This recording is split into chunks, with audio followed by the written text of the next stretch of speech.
First, there's not a lot to talk about in this episode in particular. We're just gonna stay positive, right?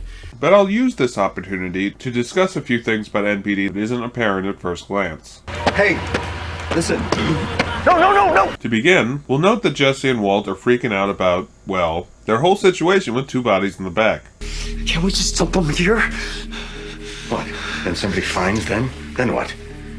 People have seen us. And the likelihood that they're going to get caught very soon, or something worse, keeps going up exponentially by the second. Huh? We got loose ends here. Calm down. And they're acting as if they're both suffering from NPD at this moment. But this is as good a time as any to mention that everyone has narcissistic traits. And when you're panicking, those traits will come out. You know, and that's another thing. Why you got me running around town trying to find some stupid piece of plastic when I have a perfectly good tub I can use? It's tied to our survival instinct. It's that voice inside of us that tells us to keep living. People with NPD are just stuck in survival mode all the time.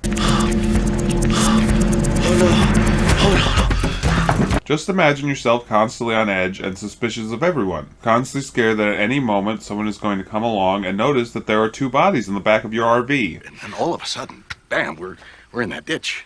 Yeah, bam, I'm like, what the hell, you know? Yeah. That's exactly how narcissists feel at all times. Except what they're unconsciously afraid of is that anyone will see through their false, idealized mask and see that they are actually an imperfect and flawed human underneath it all. You were right on the money about that. Yeah, And the narcissist can't have that. It's like they're all saying, look at this false person I've constructed that's perfect and godlike. Don't worry about all this stuff underneath it. Oh, pay no attention to that man behind the curtain. That's how narcissists see the world, and if they can get you to see it that way too, that makes you good supply. this is just what it is. Speaking of supply, which I don't think I've really devoted a lot of time to yet, narcissists really don't see others as anything but toys for them to play with. But they still need people, because they essentially feed on their emotions like the energy vampires that they are. This is because even though the narcissist might make believe they're these perfect people who don't need anyone, especially not you, they actually have extremely low self-esteem and the most fragile ego you could imagine. Oh, I don't know. It's fine. This is stuff that they might only know unconsciously, but it makes them very petty people. People who construct masks in place of personalities because they're too scared to have their own personality. I think it's important to know that it's fear that really drives these people more than any other emotion. So they construct these masks to protect themselves from the awful world that doesn't immediately agree with them, that they're the most perfect and special person ever. And they go about manipulating others to confirm this false mask is real, and that's what supply really is. Just confirmation from others that their fake, perfect personality isn't a lie. If you don't know who I am, maybe your best course would be to tread lightly. Supply feels like the most fantastic drug ever invented to a person with NPD. It's their food, water, and oxygen all combined into one substance, and that substance is what narcissists live for. And much like everything else in the narcissist's life, it's a substance that's not even real, but something that is very real to the narcissist. Figured it out, huh? Well, congratulations, Einstein. So I guess the question now is, what does the narcissist consider supply? And the answer is somewhat complicated because it is so much stuff. But I'll list the most obvious ones. First off, praise. That's evident as compliments for anything would confirm to the person with NPD that they're perfect. But it's important to note that if you are the narcissist scapegoat, aka the person that they blame all their problems on, they'll likely treat praise from you like it's an insult. Like, how dare you not notice their greatness sooner, or something like that. Praise from anyone is good supply, but praise from the people the narcissist considers to have high status is even better. My God, that is the best coffee I've ever tasted. Sumatran beans. Another thing that gives the narcissist supply is emotional reactions to their actions. It's the reason many refer to narcissists as emotional vampires, because it's the main way they get supply. It's especially effective at giving them supply when they're specifically trying to get that emotional reaction in particular from you. This is manipulation, and I'll talk about that more in a bit. But it proves that the narcissist is whoever they say they are, because how else could they have made you feel something specifically like that if they weren't? It's one of those things that really only makes sense in the mind of a person with a personality disorder. Anyway, there are two types of supply. Good and bad. Good supply is another person's good emotions, like happiness and joy, and bad supply is another person's bad emotions, like anger or sadness. But even though people split them into those categories, it's important to note that both good and bad supply is worth the same amount to the narcissist. Also, as I implied a moment ago, narcissists will typically want more bad supply from their scapegoats than good. This is the person they've designated in their mind as someone they can kick around and get away with. They'll bully them into giving them their supply, whatever that might be, and they might use underhanded tricks to get it too.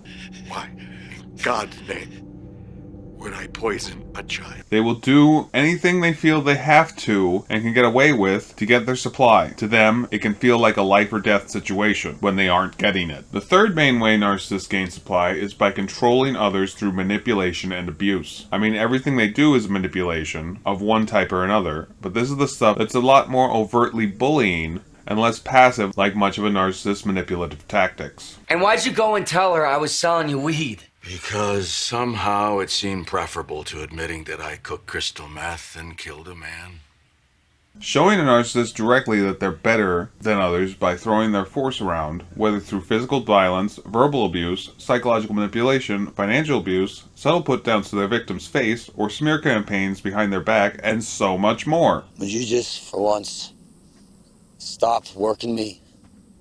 These are all ways for the narcissist to feel more powerful than others and in turn gives them lots of supply. It also makes them feel good for just a moment. Narcissists feel good when others are feeling bad, and they feel bad when others are feeling good. They can't see someone as a person. Why would they want to share in the emotions of these non-godlike people? I thought I'd mention something about smear campaigns, since I haven't talked about that much either. But a smear campaign is when someone starts spreading lies about someone else behind their back. For a narcissist, this is basically their bread and butter for what they're talking about with anyone. They will usually work in subtle or overt put-downs into the conversation about anyone that both the narcissist and the other person knows that isn't a part of that particular conversation. Not only does this give the narcissist supply by manipulating others in this way, it also makes them look better by comparison, which is something the narcissist will always need to do. They have to look better than everyone around them. They have to look like the best and most perfect person who ever lived. And it has nothing to do with how things actually are, only with how they look. Smear campaigns accomplish something else as well, and that's something known as triangulation. This is when narcissists pits two people against each other. Usually, these are two people who are very close, like best friends or lovers, and the narcissist tears them apart by smear campaigning each person to the other until those two people are enemies, and the narcissist is the good little angel in the middle of it all, who's been doing nothing but informing both people how much the other is a lying cheat, or whatever the narcissist has to say to pull these people apart. A majority of the time, the narcissist is completely lying to both parties, and it can be easily seen through if the two original people only talked openly with one another. But the narcissist is so crafty they usually tell you things that are hard to confront the other person about.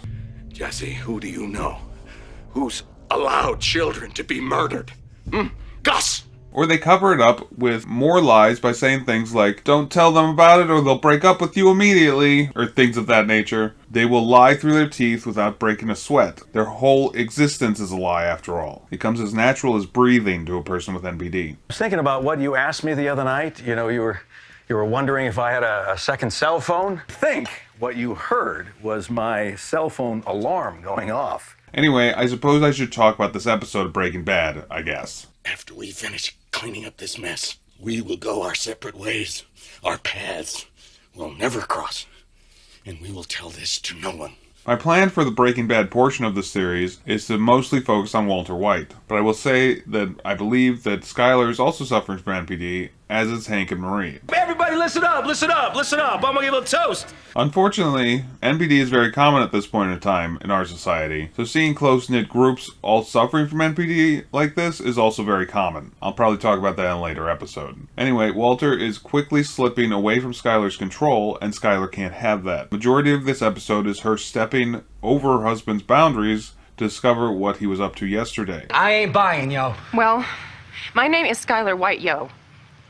My husband is Walter White, yo. But narcissists don't like any secrets at all, and Skyler needs to make sure that she knows what her main supply is up to. Main supply is a term for the person that the narcissist typically gets the majority of their supply. It's usually a significant other, but not always. But the main supply is also the person that the narcissist feels they are entitled to control the most. They feel this person is completely under their control, and if they start to break off from that idea, the narcissist will do anything within their power to put their main supply back in their center of control. See, Colin, what is this big secret you seem to be discussing with some druggy burnout. The rest of this episode is about Walter White trying to rationalize this new part of himself. Chorality, mirrored images, right?